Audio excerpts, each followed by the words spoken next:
Assalamu alaikum students, here it is Mir Sajjad, your chemistry teacher. Let's study about acids, bases and salts. These acids, bases and salts represent one of the most important chapter in the class 10th chemistry. First of all students, these acids, bases and salts are the chemical compounds. As you know that there are a large number of chemical compounds, some may be organic, some may be inorganic, and different chemical compounds have different chemical properties. Now on the basis of chemical properties, the chemical compounds are of three types, that is our acids, bases and salts. So first of all we will discuss about the chemistry of acids. Inside this chapter we will discuss about indicators, then the action of indicators towards different acids and bases. After that we will study about the introduction about acids and their types. उसके बाद हम acids की property पढ़ेंगे and then we will discuss about the uses of acids. Let's have a look on the indicators. Students, indicators are the chemical substances which are used to test acids and bases. That is the chemical substances which are used to test whether a chemical solution is acidic or basic. How can we say that a solution is acidic or a basic? It is because of indicator. When we put an indicator in the acid or base, it changes its color. So change in the color is the property of indicators by which we can say whether a chemical substance or whether a solution is acidic or basic. Thus, an indicators change its color in acids and bases. There are a large number of indicators which are used for testing acids and bases. But the most important are the three most common indicators which are used for testing acids and bases are the litmus, methyl orange and phenolphthalein. So first of all, let's study about litmus. Litmus is the most common indicator. It can be used in the form of litmus solution or in the form of litmus paper, and this litmus has two types. In your laboratory there is two types of litmus, that is red litmus and blue litmus. Now what is the action of this litmus towards the acids and bases? That is, an acid turns blue litmus into red, whereas a base turns red litmus into blue. Now in acid, blue litmus changes into red. Here we have put a blue litmus paper in the acid and it turns into red, whereas this is the basic solution, and here we have put the red litmus and it changes into blue. So students, we can simply say that acids turn blue litmus into red, whereas the bases turn red litmus into blue. After that, the second indicator is our phenolphthalein. So let's discuss about the action of phenolphthalein towards acids and bases. If we put the phenolphthalein in acidic solution, the solution remains colorless, whereas if we put the phenolphthalein in the basic solution, it turns pink. So this pink color gives the end point of the base. After that we will discuss about the third indicator, that is methyl orange. Students, methyl orange indicator gives red color in acidic solution, whereas in basic solution it gives yellow color.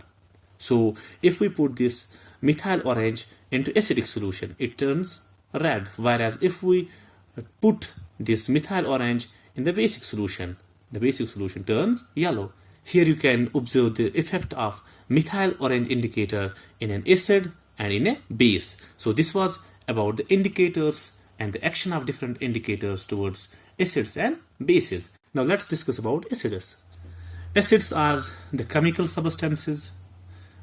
They are the chemical compounds, but those chemical compounds which are sour in taste.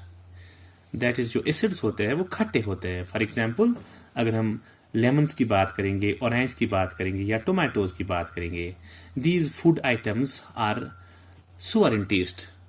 Lemons जो होते हैं वो बहुत खट्टे होते हैं because in lemons and orange there is the presence of citric acid. ऐसे ही अगर हम tomatoes की बात करेंगे, tomatoes में oxalic acid होता है, and by the help of this oxalic acid, tomatoes जो होते हैं वो खट्टे होते हैं. ऐसे ही अगर हम tamarind की बात करें, tamarind में tartaric acid होता है, and because of this tartaric acid, the tamarind is sour in taste.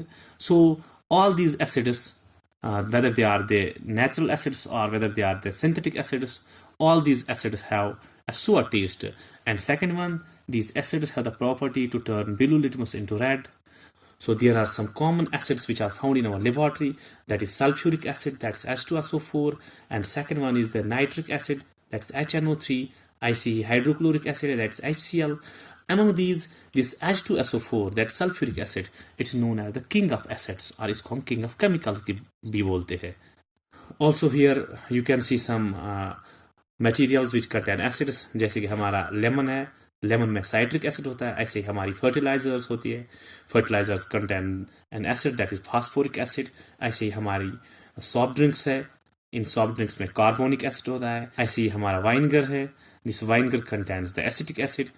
ऐसे ही हमारे orange है, these orange contain the citric acid. So this was about the acids. Now we will discuss about types of acids. There are generally two types of acids. That's our organic acid and inorganic acid. So what are organic acids and what are inorganic acids? These, first of all, we will study about organic acids. Students, the organic acids are those acids which are obtained from the living sources, that is plants, animals or microorganisms. So here are some examples of organic acids. This is our citric acid, which is found in lemons and orange. This is tartaric acid, which is found in tamarind or grapes.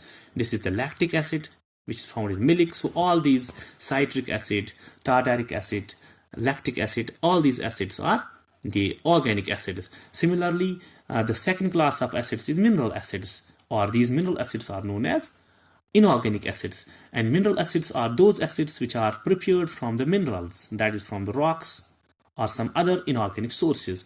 And the three most common examples of mineral acids are the sulfuric acid, that's H2SO4, second one is the hydrochloric acid, that's HCl, and third one is the nitric acid, that's HNO3.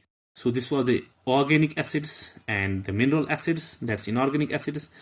Besides this, acids may be also strong or weak. Generally, organic acids are weak acids, so we can use these organic acids, or we can eat these organic acids. For example, we are eating lemon, we are eating the orange, we are eating the tomatoes, and in these food products there are acids. So these acids present in the lemons, tomatoes or tamarind, they are not so strong, so they are weak, so we can use these acids, we can eat these acids and they are not harmful. Whereas the mineral acids are the strong acids, and these are harmful, they are very dangerous acids. If these mineral acids are put on our hands, it will cause blistering, it will burn our hands, just like the sulfuric acid or the nitric acid or the hydrochloric acid. Also students, the acids may be dilute or concentrated depending upon the amount of solvent, that's water. There are some acids which contains large amount of water. Those acids are known as the dilute acids, whereas the acids which contain very small amount of water, those are known as concentrated acids. Here are the examples of some strong acids and weak acids. This is our hydrochloric acid, nitric acid, this is hydroiodic acid, this is perchloric acid, this is chloric acid. All these acids are strong, whereas here are the examples of weak acids. It is the sulfurous acid, it is the methanoic acid, it is the phosphoric acid, it is the nitrous acid, it is the hydrofluoric acid. All these acids are weak. So this was about the classification of acids. Now we will study about the properties of acids. First of all, we will discuss about their physical properties. Students, as you know that acids have a sour taste. Then these acids turn blue litmus into red. After that, acid solutions conduct electricity. One of the most remarkable property of acids is that they conduct electricity, thus they are known as electrolytes. Students, this conduction of electricity by acids is due to presence of the mobile ions. When we dissolve acid in a solution, that's when we dissolve acid in water, the solution of this acid in water contains the ions, that is the cations and anions, and under the influence of electric current, these cations and anions migrate towards the oppositely charged electrodes. Thus we can see that these acids conduct electricity, and this is one of the most remarkable property of acids, and this property of acids is used in the batteries. After that, acids are corrosive in nature. They can corrode the metals, they can corrode our tissues like skin. If we put acids into a metal, it will corrode up or it will eat up the metal. Similarly, there are some acids which can even damage our skin, like the sulfuric acid or the nitric acid. So this was the physical properties of acids. Now we will discuss about the chemical reactions of acids. Students, here are the 4 important chemical reactions of acids. So in first reaction, when acids react with metals, that is reactive metals like sodium, potassium, it will result in the formation of the corresponding salts along with the release of hydrogen gas. Second one is when acids react with metal carbonates like the sodium carbonate or the potassium carbonate, it results in the formation of the corresponding salts, that is the carbonate salts, along with the release of carbon dioxide gas and water. Third one is the reaction of acids with metal oxides. If we react these acids with metal oxides, there is also the formation of the salts along with the release of water. While the fourth and the most important reaction of acids is the reaction with bases, that is with alkalis. Students, when we react this acid with a base, it will result in the formation of a salt, and this reaction of an acid with a base to form salt is known as neutralization reaction. It is one of the most important reaction which we have to study in this chapter.